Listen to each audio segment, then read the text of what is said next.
Hello, everyone. Welcome back to the third episode of my podcast. I'm your co host, Mohammed Sawas. And I'm your co-host, Yusuf Hafiz. And today's episode is very special as we are joined by our first guest, the founder and CEO of ZNotes, Diana Legacy Award winner, and the UN 17 generation young leader. Zubair Junjunia. Welcome, Zubair. How are you? Thank you, Yusuf. Great to be here. Thank you so much for having me. Let's start off by just a simple question. Who are you? What is ZNotes? Where were you brought up? A little bit about you. And let's start with that. Sure. ZNotes is a social impact startup that is on a mission to end educational inequality for young people everywhere.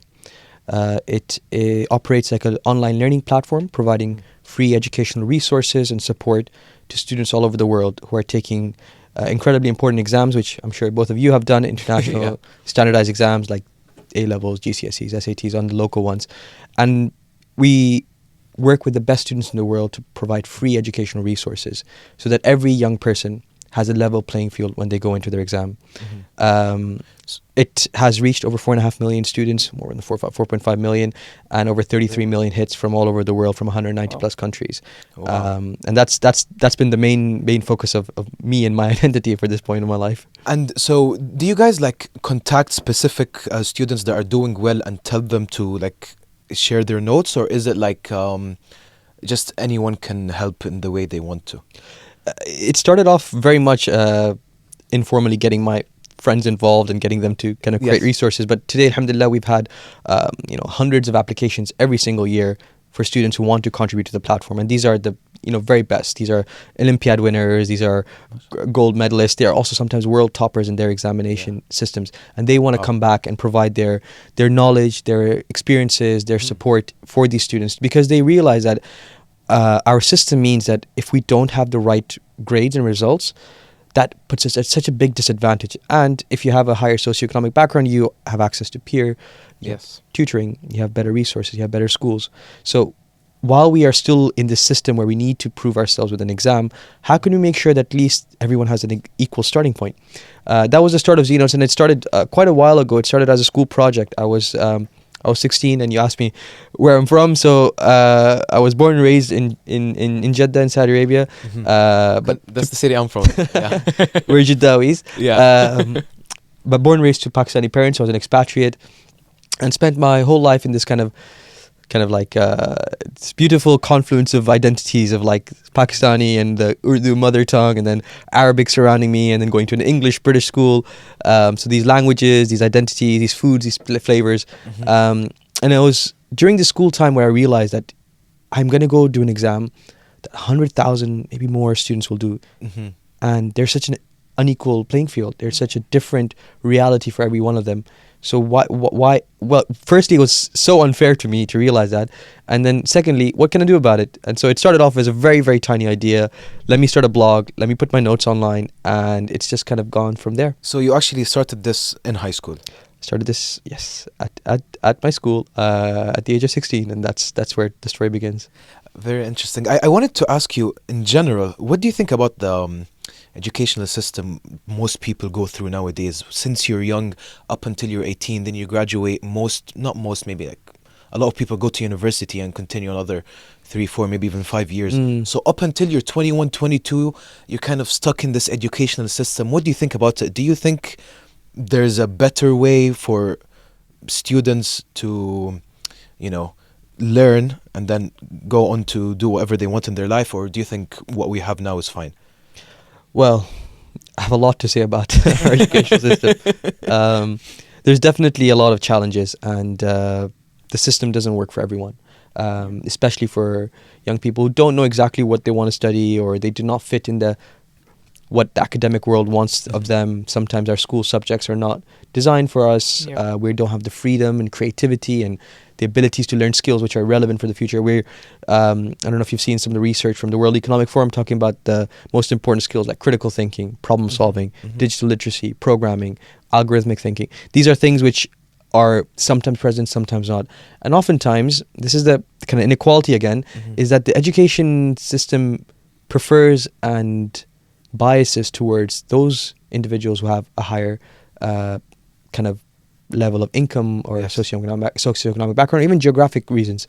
Of So if you're course. going to a better, more higher developed country, or you have a better access to schooling, you will get a better level of support, and those schools will actually deliver lessons in a better way. Your teachers will have a better understanding and more holistic way of teaching you. Yes. But speaking of teachers, do you feel like sometimes teachers put too much pressure on students? I mean, back in the 90s, they used to hit them, but nowadays that's changing a lot. Of and course, in terms of of course. also parents Yeah. bring lots of pressure on students. There was some research, I can't cite it for you right now, but there was some research saying that like the pressure kids are going through during their GCSEs and IGCSEs at the age of 14, 15 is equivalent to the air traffic controller at Heathrow a few decades ago. And do you imagine what the air traffic controller is doing at Yeah. Heathrow? Yes. He's thinking about hundreds of flights in and out of an airport. This is a That's level a of lot. stress and pressure, and we can see that. We can see that in the mental well-being of our young Yeah. peers, of our young children, of our friends and our family members. So absolutely, there's too much pressure there. But this is a challenge, right? We can talk about how the education system is broken, or we can talk about how do we make sure that the people who are in it right now can at least have an equal starting point. And there are people working on the problem number one, which is about switching the system, and there are people who are working on problem number two, which is the system is there. How do we go within the system and Make the almost most of it. not just make the most of it, but like almost like break it from the inside? Yeah. Uh-huh. You know? Okay. So what we're doing, we're saying actually, you know what? We've always thought that we need the best teachers, tutors, and textbooks to be able to do well. Actually, you know what? Get the best students in the world, get their knowledge, and not only get their content, but actually get them together in a community, regardless of where you're from, and learn from each other. Yeah. Students learning from each other. It's not something novel. This has happened all our lives. When you were at school, when did you learn the most? When you were going to your like few hours before your exam, and you're sitting with your friend, you're like, bro, I don't get this. Let me get this out. And you sit there and he works it out for you, and he tells you these weird explanations, and that's how it happened. And actually also for the person explaining, it helps It them as helps well. them, yeah. Like I've realized when me and him did the IB diploma. Okay. So me and him shared the class physics higher level. Physics higher level was like very difficult for both of us. It's very, very difficult. So like sometimes I'm not sure about something, and then he asks me about it, and I go, okay, let me try to explain to him. While explaining to him, things connect in my head, Exactly. and then it's Easier. better understood, and I can use it. Yeah, that's very true. There's so much research which talk about exactly this phenomenon of peer learning, not just of the learner, but the teacher, the person who's teaching. And this is what we believe. We believe that in our education system right now, the role of a student, where I'm a former student, you guys are students right now, Yeah. is broken. It's incorrect. It puts you as a passive consumer. You're just sitting there and you're listening and you're consuming. That's all you're doing. We believe that you need to be empowered to become active creators and proponents of education. As soon as you switch that role, it's a completely different dynamic. And this is what we see. Exactly as you said, the contributors who get involved, the students who are engaged in the Discord community and who are Yeah. learning and from each other, who are actually teaching back, the kids who are running YouTube lessons on our YouTube channel with tens of thousands of subscribers, all these young people who are not just receiving the help but actually helping Yeah. as well. are doing better in their exams, are understanding the concepts better, and actually doing better in their universities. Because now it wasn't about getting the exam right, it was about I explained to Yusuf how diffraction works in physics AHL, right? Yes. And now that understanding is now more deeply rooted within me, that when I go to uni and I have the same question coming again, I have a better conceptual understanding of it. So we have measurable impact. So if you go to ZNotes.org/impact and our impact report, you can see how much more our contributors feel more confident in their exams and their own conceptual understanding. So it is a beautiful way, and I think all we had to do was just like create the space for it, right? Create the people to allow them to create resources, to learn from each other, to do these different things that can help them do better. Yes, actually, I don't think I told you, but before I even met you, before I knew about you, in 2 years ago in IBDP1, I actually stumbled across ZNotes and I was using it, and I didn't realize until a couple of weeks ago when I made the connection. Okay. And then I searched online, and then I realized, when the link is purple, that means you've been in it. Yeah. So yeah, it turns out I've actually used it. Okay. Well, glad to hear that Yeah. we've come full circle here. Yeah. I mean, and how did it grow so fast in so many countries? Well, fast is a relative thing. When did you start? 2014. So it's been a while. Okay. Inshallah, next year we're going to come to 10 years, a decade. Yes. And in the first few years, like there was nothing. There was Yeah. it was a blog. It was Zubair's making notes. It was a WordPress website, Mhm. and we slowly kind of students discovered it and they shared it. And the thing is, if you create something that's of value and resonates with people, Yes. you don't need to market. You don't need to advertise. They will share it and grow it themselves. And that was what happened. It was a network effect. Students found it and they were like, guys, this is amazing. This is useful for Okay. me. And they wanted to help others about it. Our notes looked really good. So they would Mm. print it out. And on the back of the note cover, you'd see this massive Z note in the middle. Okay. And students would be like, what is this? And They then they'd look Google up. it. And then Uh-huh. Z notes would come again. So kind of like that effect changed. So you didn't have like a big marketing or advertisement campaign. Zero. Zero. There's been no marketing spend on Z notes. Everything has happened organically and through word of mouth. That's That's very That's like interesting. Tesla. That's very similar. to Tesla When they I- didn't have. Yeah, that's Oh. the $0 marketing strategy Yeah. they call it. Yeah. That's brilliant. Product-led growth and just turning your community to be the kind of the champions who will And- take it forward. And if you're not like marketing it or pushing it out there as much, the community itself is going to be stronger It's authentic. because they wanted to join. They looked for it. They did exactly. So yeah, that makes it very interesting. Yeah. So just again, this is a full honest story. The first few years, no one knew about it. No one knew who I was or what ZNotes was going on about. But over the years, as students discovered it, it became bigger and bigger, and now we're reaching almost 1 million students every single year, and not just students but teachers as well. Yeah. So the point around teachers, they're coming now. We have tens of thousands of teachers who are using ZNotes in their classroom to deliver lessons, to give it to their students, to help them prepare for lessons, and they're using student notes as teachers. Okay. Mind blown, right? Yeah, like it's that's- a complete, literally, yeah. it's completely That's changed. turned around. It turns it out. Yeah. But it's true. Why not? Because high achieving students can actually be operating at standards above certain educators, or educators can be learning from them, and it's fine. Why do we need It's to kind two-way of? street. Yeah. It's absolutely That's exactly the point of this podcast. for Yeah, us to learn exactly. From everybody. Like- You want Likewise. to learn from each other and Yeah. yeah. Exactly. And what kept you going? I mean, sometimes people are, young people especially, they're looked Mm. down upon when they want to have their voices heard, or when they're starting a project. Hmm. What kept you going? Did you have any negative, side effects? I mean, it's not been an easy journey. It's been a long one, and it's been one which has required a lot of resiliency. 9 years is a lot. Yes. It's a long time. Yeah. And through my school, through my university years, past my university years, coming across many opportunities and choosing to stick to this, it's not easy. I think consistency is a very important value for me, Mhm. and it plays out in a lot of parts of my life. But consistency is about doing the right thing and continuously doing it. It's not about like this one day I'm going to do it. It's about, it's a small effect, but I'm going to continue maintaining that effort. Mhm. And having ZNotes, even if it was a few hours a day, I was making sure that allocation was being made. There were times when I got a lot of negativity, when a lot of people pushed back, I've had, I cannot tell you how many hundreds of people who have said to me, Zubair, you're doing this wrong, you're not being very smart or business oriented, wasting your you're wasting time. Yeah. all of it. I had, there was a time when our website was hacked. It was a DDoS attack, Oh. and it was during my A-level time. Like literally, I was the website went down, and I was doing my AS exams in a few weeks, in a Oh. week or maybe so. And the moment the Stressful. website, the moment the website goes down, I get tens and dozens of emails from students saying, Zubair, where are the notes gone? We're like, for them, Yeah. they're doing their exams as well. They're depending on it. Yeah. Exactly. Yeah. And there I am trying to balance my own studies and my own results. Mhm. And here are hundreds of people who are asking me for the notes. I'm emailing them back. I reset the website. I have to go into a new server. The server blacklists us to say, oh, you're getting attacked. We don't want you here. And we do this kind of, I don't know how it worked out, but it worked out. And over the years, people have said a lot of things. And I think the kind of the reason why I started ZNotes was all about this education inequality. Mhm. For me, my personal kind of upbringing in life and my family's story is all about education being the greatest key and unlocker for social mobility. Yeah. Yeah, a lot of people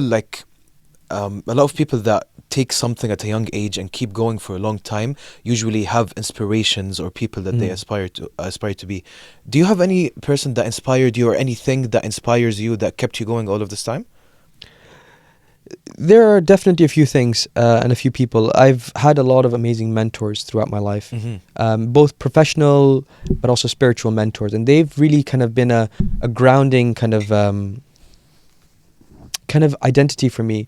One of the most important people are my parents, and my grandparents, who did a lot of hard work. You know, the time in the 1940s where India and Pakistan were divided, they came through a lot of challenges and distress and pain to go through what they did. But a generation later, for me, I went to such a, alhamdulillah, good school. I was well supported. So this kind of realization that where we'd come from and where we could go to, and the opportunity that education unlocked. So my family has been a real inspiration and have really, you know, at this stage has backed me through a lot of big challenges. And then on top of that, these individuals who've come in and out of my life, who've proven the consistency is a really, really key kind of trait to maintain. And I think for me as well, like religion is Islam is such a beautiful portrayal of being consistent, whether it's our prayers, whether it's our fast, whether it's our you know, all these efforts that we need to do on a regular basis. It's a beautiful representation of how, as a human being, you need to have these rituals in your life. Yes. To be able to, It kind of plans out what you need to do for you. Yeah. Your day. it's a system. Like with prayers, I feel like it sections out my day. It kind of like, it helps me plan my day better. Yeah. Again, that comes down to consistency. It If is. we forget about prayer and we take something else, if you're consistently doing it for a long time, it's gonna be easier to plan things, easier to, you know, like have a better day. How did you feel a sense of achievement for what you're doing?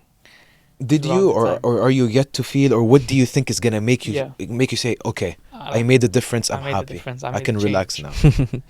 now? It's a little hard because you're always on you think of this one objective, and I think there was an objective I had when I was at school, which is now superseded by the objective I had at the middle of my uni, which is superseded the next one. So there's always that kind of continuous like moving target. For me, like my big mission is now, like, we've proven this model for millions of students. We want to reach 100 million students. So it's a huge ambition, and I want to do it in a very quick period of time. And I'm driven to that. But at the same time, I think moments where you feel a sense of fulfillment are definitely the ones where I've seen the result and impact in a very visceral way. So when I've heard back a story from a student, when I've been stopped literally in the street by someone by saying, "Hey, are you Zubair?" I'm like, "Yeah." Wow. "Are you Zubair from ZNotes?" I'm like, "Yeah." You know, I used your notes when I was back at school, and then I ended up here at this uni. I'm like, "Oh my gosh." Yeah. You can see the difference. This in is front like of this you. what it. The impact, But it's yeah. not. It's not just. It's. I think the beauty isn't that I started something. The beauty is that people carried it. The community that, you know, that's dedicated thousands and tens of thousands of hours. They've believed in this entity, this vision, this belief system, and it's truly kind of like one of the most fulfilling things, and the impact stories you hear. One of the things I love telling about is like our interns. Not only do they become like part of the ZNotes organization, they actually leave and become change makers of their own. Yeah. They set Wow. up their own NGOs. Wow. They go and set up their own outreach societies. They go and lead their own initiatives. And you've just suddenly like started a movement, kind of Yeah. Yes. a kind of a Oh. ripple effect that is going everywhere. Yeah. And that's the most kind of, for me, it happens. I'll be honest. Most days it's like the grind. You know, you're working Yeah. hard and Yes. hard. You continue doing it. But And those days come back, and then you feel fulfilled. for those days that you're working very hard, when you're stressful, when there's a lot going on, like you have to, you know, juggle a couple of things to do at once. How do you deal with that? Is there any specific thing, like any exercise, any specific hobby you like to do to take your mind off of things, to relax, To calm balance down? everything out, you know. Yeah, there is, and I think this is probably one of my kind of really key pillars of Zubair's identity. So one of my mentors, he described it very well. He says there are three things that are very important in life for your holistic well-being. Number one, sleep well, Yeah. Okay. and that I prioritize big time. I need to make sure that I'm away from devices and phones and everything for 9 hours with enough time to read and get good rest. Okay. Mhm. Number two is eat well. I cook a lot. I make sure I'm eating as healthy as possible, and I think that's very, very important to my well-being, and I do it consistently. Yeah. And number three is move well. So back in Jeddah, I was, you know, the sports was just like, you know, what was it? It was like going down with your ship and playing football. And Yeah. football, Yes, right? yes, And then your ship gets off, and you're Street like, football. yeah, Yeah, of So that was like that was the childhood, and then kind of like during school, I wasn't the biggest Mhm. sports person. I played cricket a little bit, this type of things. But I don't know what happened. But in one of my final kind of year 12, I think, I had a friend, Mohammed Abdullah. He said to me that, I'm going to go to the cross country club. I'm like, okay, Mhm. let's check it out. I don't like running. Yeah. I'll try it. I'll try it. Okay, okay. And I went one day and I couldn't run a kilometer without collapsing. Yeah. Yeah. And this is Jeddah heat as well. So like it's Yeah. it's just I tried once running a 5K in Jeddah. It was in December, but still Too much. it was it's pretty intense. Yeah. Anyway, my running coach there said that he would run every day, and he runs every day consistently at least 3 kilometers. I'm like, I can't run a kilometer. This guy's doing this every single day, every morning. Blown away. And I was like, okay, if he is a human being and can do this, I should be able to do this. Of course. That summer, I kind of applied myself to this effort, and I said I was going to run every day. And I don't know what happened, a few false starts, but back in August 2015, maybe, Yeah. Mhm. I said I'm going to run every single day. Well. More than And- 8 years ago. So more than 8 years ago, I decided I was going to go for a run. It has to be at least 5 kilometers. It has to be outdoors, regardless of weather. Oh, so Yeah. you don't do treadmills? No, treadmill's No. not allowed. And I ran 5 kilometers every day, and then I was doing this in Jeddah. I did my first half marathon there. Came Wow. to London, joined the cross country team, raced for UCL, and then did my first marathon. And then I do a marathon every year as well. So I've taken it from it's full endurance, and now running is kind of like it's a given. It's like waking up and brushing your teeth. I have to run every day. Okay. It's about when it's gonna happen. It's gonna happen. It's gonna happen, but when? Yeah, the when is the question. Yeah, okay. Uh, And for UCL, did you run long distance? Yeah. Long distance, Okay. like cross country races. Okay. Yeah. Yeah. So that helps you. Does that help you with stress? Does it calm you down?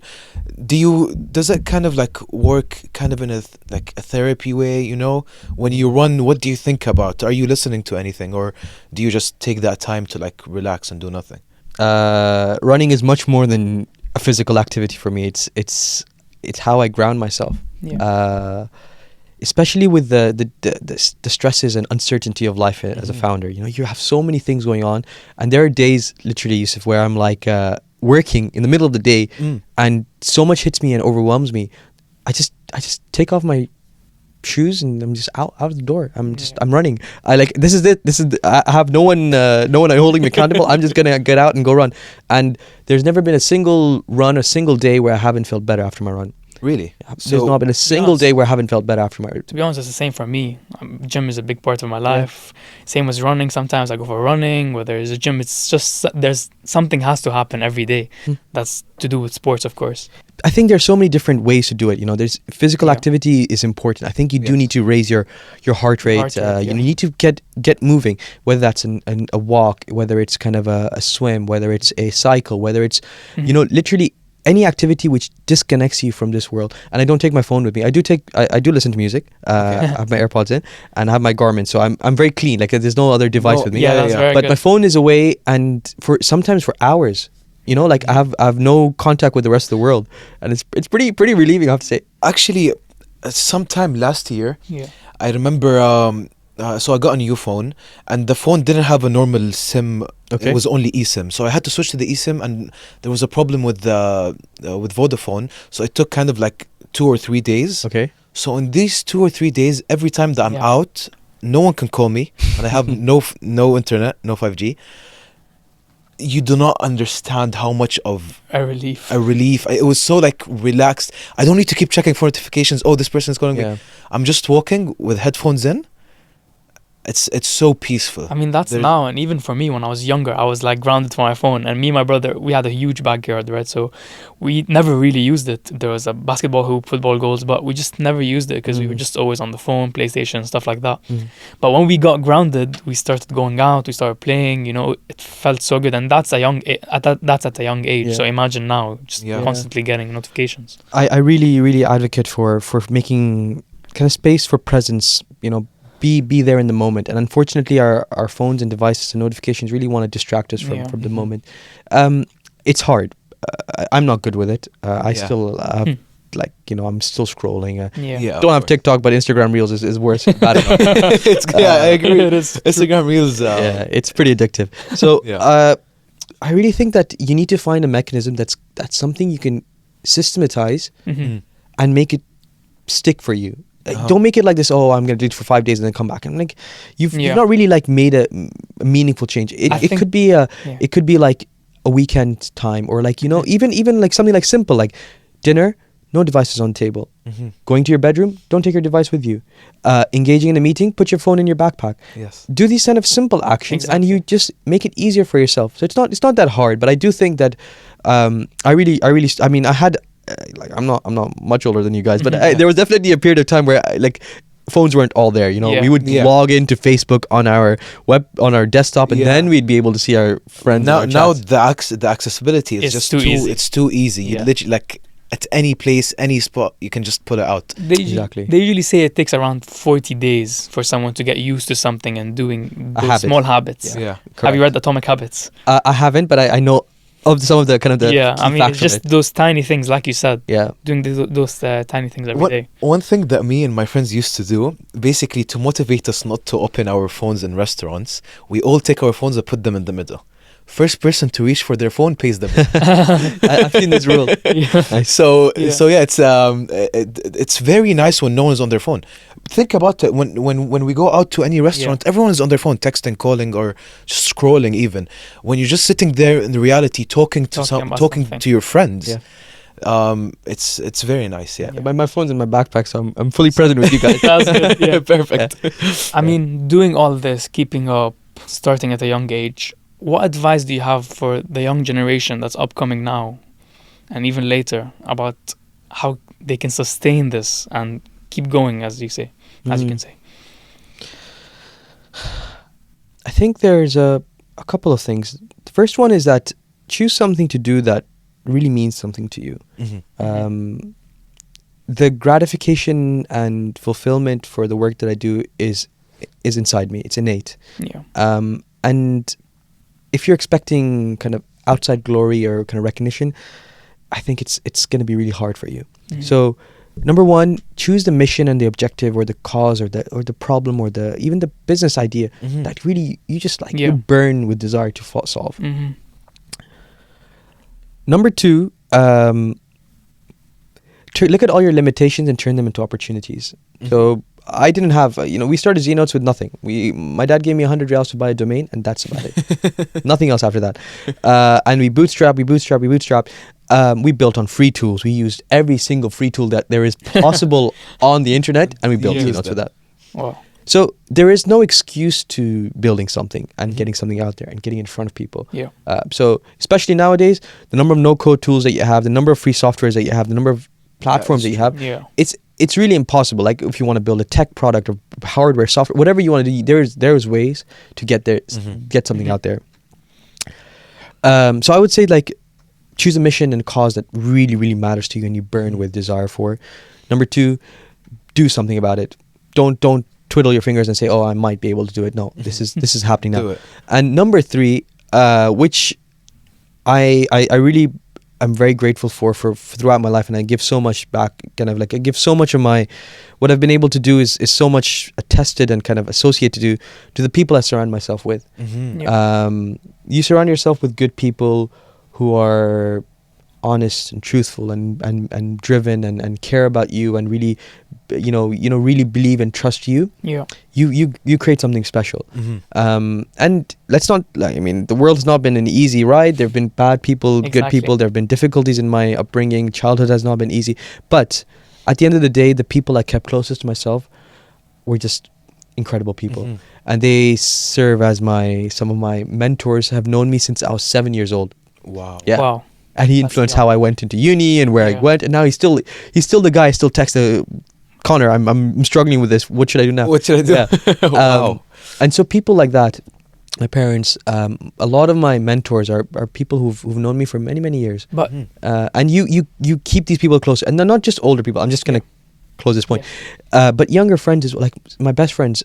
We're spread across the world. One's in Doha, one's in Canada, one is flying around the world. So these are people you met in school and then... Yeah, school friends. Some of them I've gathered through university. Some of them I've gathered at my founder. But the people who've we've connected and we have shared values and belief systems, I've kept them close to me. And these are the people I learn the most from,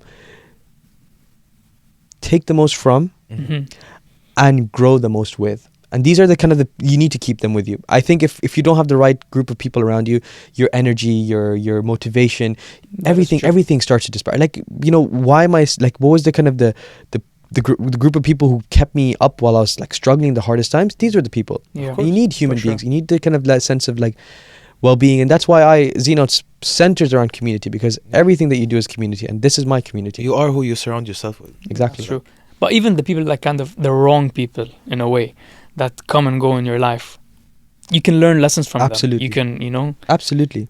use them to develop even more and come back stronger, and you know. Exactly. It helps you. Some negativity, you can turn that into Motivation. motivation. Positivity. Exactly. Yeah, exactly. It can push you, propel you to do more. Yeah. Absolutely. So like Absolutely. both sides of people that come and Yeah, go and exactly. people that are with you for a long time, both are very helpful. Yes. One other idea I want to touch upon is, which I think you guys are both really, really great at. I saw your first episode and I could Yeah. really feel it. And mashallah, I think the new generation is really, really comfortable with this concept of vulnerability. I think in the past we've been very, very cautious about being this perfect self and like kind of being Yeah. just showing this kind of mask or a certain portrait or picture. But real connections and real relationships are built on trust, Yeah. and it's built on being vulnerable. And the people I keep in my life, I've laughed with them, I've cried with them. Yes. Of Yeah. course. And they have to see both sides of this coin, Mhm. and they need to see you in the real honest part of you. Yes. And it's you figure it out. You know when people are exploiting you, and you know when people are trusting you and they're taking your vulnerabilities, protecting them, safeguarding them, and giving them yours. Yeah. And that exchange is just a very beautiful human thing. It's happened for generations and generations, Mhm. but it is something that is such a key part of a relationship. And I think I really encourage young people to. There are so many insecurities out there for us. You know, there's so many Yeah. things to look like or ways to be like and Yeah. money to earn and things to have. Mhm. You can be really, really kind of misguided by just those kind of fallacies that the world puts out for you. But if Right. you find the right people and you can be vulnerable with them and learn from them and give back to them, I think it really, really helps you find that community and a way to Yeah. be yourself and find your own identity. That's very true. And I think also the diversity, we kind of lived in 3 different countries for me, Yeah. you know, and stuff like that. I think that also has a great impact on how you think of others around you and how you portray yourself. For example, I mean, we spoke about this briefly in this first episode.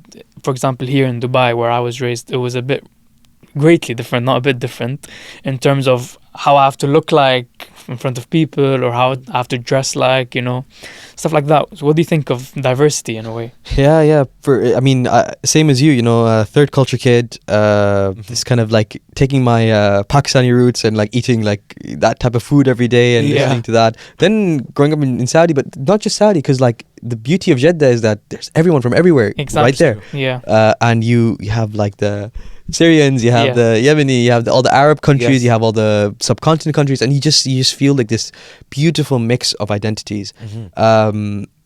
And then I think it really like so grateful for an international upbringing, because I see the world in a different way. I see the world in Yes. these That's beautiful very true. colors and richness. Mhm. These things are really hard to see if you're grown up in a small town and just see the same Yeah. 500 Yes, people that you is always true. know. So I think it's this sense. We also measure this in ZNotes because we believe this is very important. Global citizenship. Mhm. We're living in a world where we're more connected than ever before, course. and we're going to see so many different cultures, races, identities, and we need to be able to kind of work and identify and encourage and grow with these people. Mhm. And I definitely believe that growing up in these kind of beautifully Multicultural. cosmopolitan, Yeah. changing dynamically places has always made me kind of much better for who I am. And then I went from and when I go back to Karachi, when back in Pakistan, it's another kind of Yeah. melting pot. Completely different. Yeah, Yeah. I come back to Jeddah, it's a different one. Now I go to, and now in London, I mean, you've also Yeah. seen it, right? London is this, it's always been called this melting pot. Yeah. And in the last few years, I've been traveling a lot across Europe, across Southeast Asia and Far East Asia.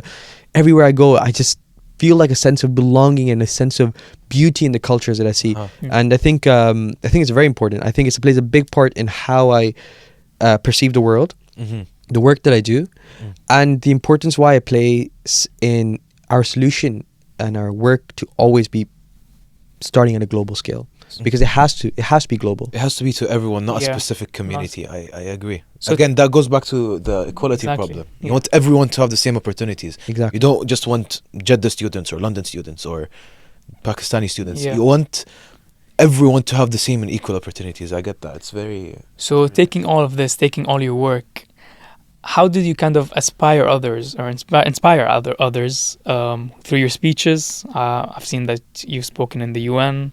I've seen that you've spoken at UCL. How did you take all the work you've done and just, try to motivate people in a way? Well, I don't know if I can. I hope I can, and I don't want to be don't want to say inspire. I'd like to share my story and my mistakes and my failures, but also things that have worked out, and maybe there's a nugget of something that they could take away and they can learn from. Yeah. A big principle that ZNotes operates with and is part of my kind of key focuses when I talk about achieving the UN Sustainable Development Goals is youth empowerment. Mm-hmm. I think we're living in a time where young people have access to tools, opportunities, and resources like never before. Yeah. They are more self-aware and aware of the world, and they can really take action. And you can see some incredible initiatives led by young people that are making waves across the world. Yeah. And this is not to be ageist. I think there's a big part of intergenerationality. We're learning from our elders. As I told you, my advisors are all older than me, and they give me so much. But the energies and the drive and the passion of the youth, if channeled in the right way, can lead to great social change. Yeah. Everything that ZNotes does, it is framed in this educational umbrella. It's talking about inequalities. It's talking about education inequality. But if you look at it, if you kind of like remove the labels, what it's usually really doing and saying is that if you give young people the power to do something good, Yeah. and you give them the opportunity to be amplified and platformed and put at a stage that's global, then look at what can happen. Yeah. Look at what a couple of hundred students who've banded together to think about a mission and a cause can do and impact millions. If that is possible, why can't we continue doing this, not just for education, but for water and sanitation, for no poverty, for geopolitical causes, for climate change, all the social problems that are facing us right now? How can we make sure that these young people have the channels and agency and opportunity to do what they do? So the kind of the starting point for every ZNotes initiative is how do we make sure that this scales, and how do we make sure that at the heart of it we put young people.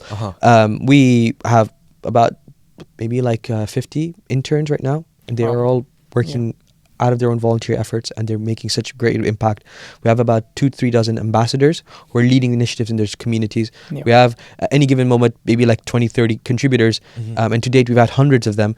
So the ZNotes organization is basically a massive youth movement. We have about 20-30,000 in the Discord community. These are young people just engaging with and from each other. All we need to do is create the right channels for them to do the right things. So coming back to your question, I know I went for the bit of a loop, No worries. bit of a tangent, is that I want young people to see that from your bedroom, by dedicating a couple of hours of your time, which you do have, Yeah. you can actually be working at a scale that is impacting millions. And it is such a hugely empowering thing to be able to do. Imagine, and you're doing this right now. You're still at uni. You're launching an initiative that may, inshallah, like reach hundreds and thousands of people, and they might inspire another young change maker. And if that happens, how does that make you feel? Yeah. I mean, Of course it would. Pretty incredible, Yeah, right? incredible. Yeah. Amazing. Well, why and what would happen when you go into your future? What would happen? What You're would be your gonna want mindset? to inspire and help more even people. more. Exactly. Yeah. You're gonna be brought up with this idea that actually my work can lead to good global change And Can will positive lead to social good change. global change. Yeah. So, yeah. So if at the age of 16 and 17, if a young child or a young student can feel like they're part of this initiative that has led to reaching millions of students, it is the most empowering thing in the world. And that's what I mean when they leave ZNotes and when they go into the world of university, but in the world of work, they're going to choose careers that is going to serve marginalized community. They're going to choose careers which is purposeful and meaningful and fulfilling. They're going to work on initiatives which they can see is going to create a positive impact. And the beauty of the kind of the ripple effect and like this mindset change, which is the most difficult thing to do. Yeah. Mindset shift is the most challenging piece of impact you can have, because it's a real behavioral change.